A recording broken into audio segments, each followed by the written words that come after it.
Student, हम है ना केमिस्ट्री फर्स्ट चैप्टर में थे। फर्स्ट चैप्टर क्या है हमारा? सम बेसिक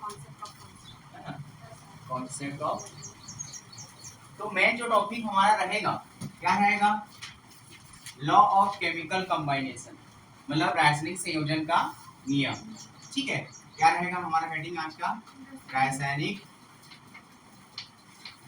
संयोजन का नियम। तो रासायनिक संयोजन के नियम 5 प्रकार के होते हैं। रासायनिक संयोजन का नियम, ठीक है, इसको क्या बोला जाता है? Laws of laws of chemical combination, ठीक है। तो इसमें पहला लॉ जो आता है द्रव्यमान संरक्षण का नियम, याद आ रहा है? नहीं देखो, आगे थोड़ा पढ़ के देखा करो ना। फर्स्ट लॉ क्या है? द्रव्यमान संरक्षण का नियम। द्रव्यमान संरक्षण का नियम, इसको क्या बोला जाता है इंग्लिश में?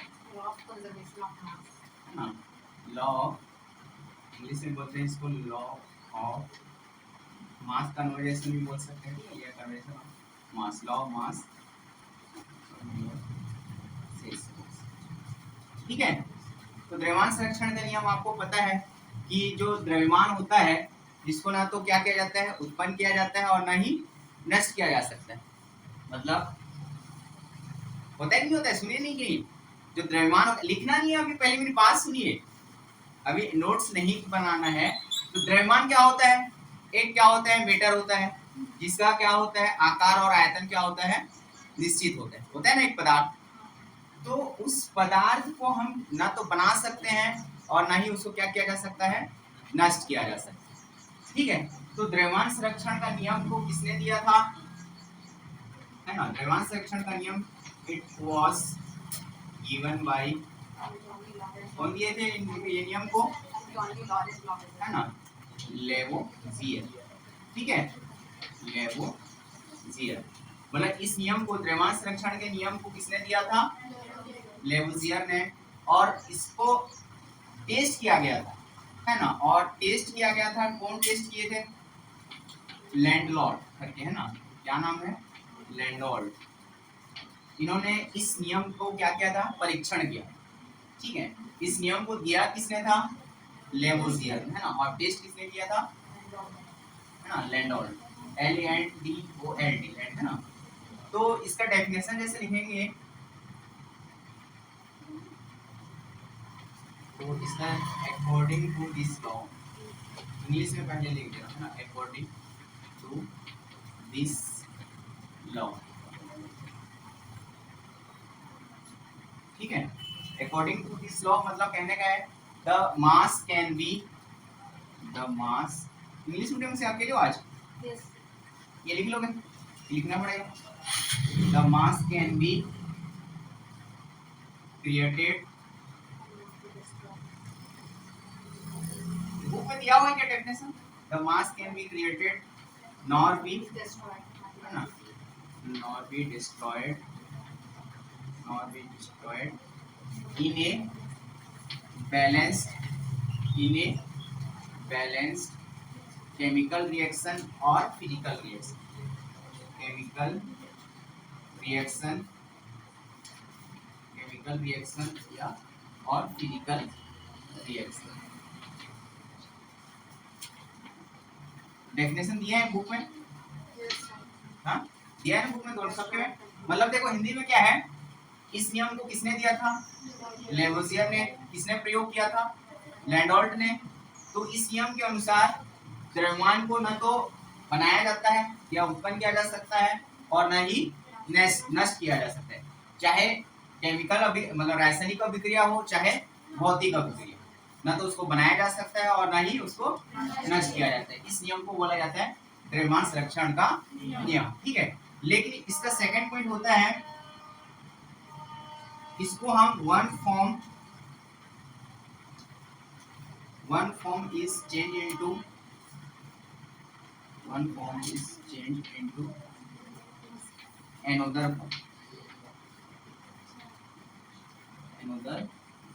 form is called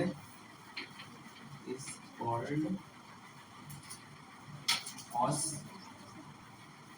law of mass conservation, law of mass conservation. ठीक है,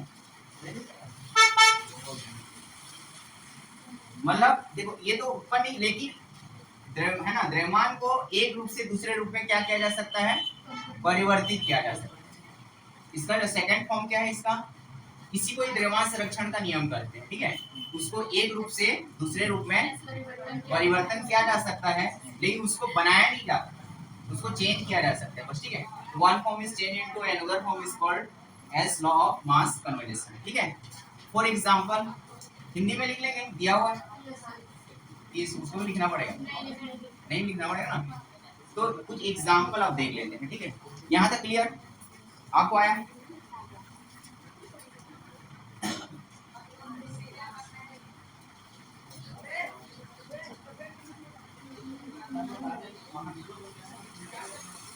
सपोज हमारे पास दो रिएक्टेंट्स हैं, मतलब ए और बी दो एलिमेंट्स हैं, दोनों एलिमेंट्स क्या कर रहे हैं, अभिक्रिया या रिएक्शन करके क्या बना रहे हैं, सपोज ए बी बना रहे हैं। ठीक है, तो ए का कुछ मास होगा और बी का कुछ क्या होगा, होगा ना, और इन दोनों का भी क्या होगा, होगा ना मास।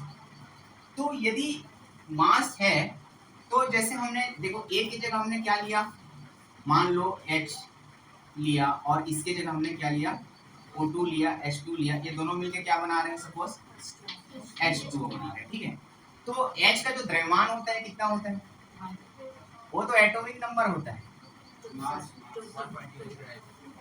1. ठीक है, तो उसको लगभग कितना माना जाता है, 2 माना जाता है। ठीक है, तो देखो अब आप लोग को पहले आपको मैं क्या याद करने बोला था, बस परमाणु क्रमांक। अब आपको कम से कम उसका द्रव्यमान याद करना है, कहाँ से लेके 1 से लेके सपोज 30 तक का द्रव्यमान याद करना पड़ेगा। ठीक है, देखो बहुत सारे एलिमेंट्स का जो द्रव्यमान होते हैं उसका डबल होता है, किसका, परमाणु क्रमांक का। जैसे सपोज ऑक्सीजन का परमाणु क्रमांक कितना होता है, 8 होता है ना, उसका डबल करेंगे तो उसका क्या हो जाता है, द्रव्यमान हो जाता है। लेकिन जैसे क्लोरीन का एटॉमिक नंबर मतलब परमाणु क्रमांक कितना होता है, बट इसका मास डबल नहीं होता है, इसका मास को हम लेते हैं 35.5। तो कुछ इंपॉर्टेंट एलिमेंट्स के मास हैं, ये सब याद रखना पड़ेगा। तो 1 से लेके आप 20 तक भी कर लेंगे तो आपके लिए सही रहेगा। ठीक है, तो यदि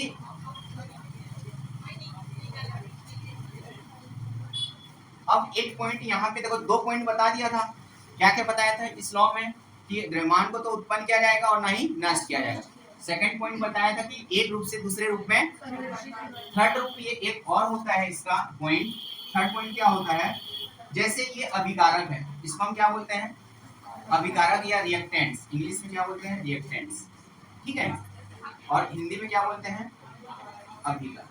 और इधर वाले को क्या बोलते हैं, राइट साइड वाले को, जो ये जो बनता है, नहीं ये तो रिएक्शन होता है, ये प्रोडक्ट होता है। ठीक है, ये आपका जो एरो का निशान है वो रिएक्शन, और इधर जो बनेगा उसको बोलेंगे प्रोडक्ट्स, और हिंदी में क्या बोलते हैं, उत्पाद। ठीक है, ये याद रखना ना, इसको क्या बोलते हैं, रिएक्टेंट्स इंग्लिश में, या हिंदी में अभिकारक, और इधर वाले को। तो यदि अभिकारक जो है है ना, मतलब पूर्ण रूप से अभिक्रिया करके एक क्या बनाते हैं, उत्पाद बनाते हैं। ठीक है, मतलब if the reactants are completely, है ना, रिएक्शन आर प्रोडक्ट्स, तो उस कंडीशन में क्या होता है, the sum of mass of reactants equal to the sum of mass of products equal होता है। ठीक है, मतलब अभिकारकों का जो द्रव्यमान है उत्पादों के द्रव्यमान के क्या होता है, बराबर होता है।